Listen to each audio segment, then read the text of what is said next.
Every company in B2B tech right now is being asked to make a direct connection to how their efforts are having an impact to revenue growth. What if I told you there was one fairly easy change that you could make that could potentially move the needle 5 to 20%? And all you had to do is be consistent with your brand. Now let's bring in some numbers to back this up. A research study conducted by Mark evaluated nearly 500 organizations. They asked the participants, do you have brand guidelines? Are they widely adopted? And are they easy to find?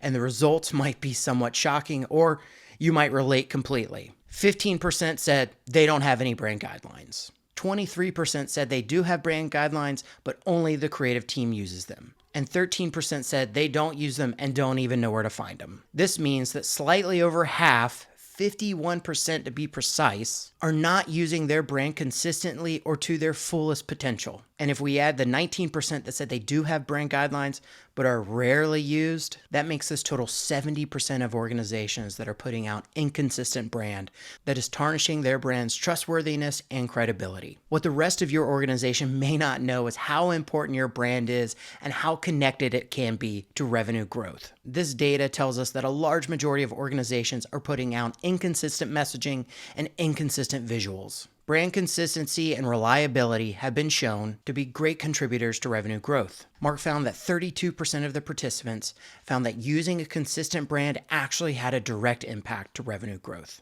And 56% of the participants found that it moved the needle 5 to 20%. This just shows us that there's a direct correlation to your consistency with your brand and revenue. Yet few organizations know where to find their brand guidelines or even know how to be consistent with their brand. To add to the complexity, nearly 77% of the organizations admitted to putting out off-brand content into the market, unknowingly hurting their business. At the end of the day, you can't have trust without credibility, and you can't have credibility without consistency. In order to gain customers' trust and their business, you have to look and feel consistent.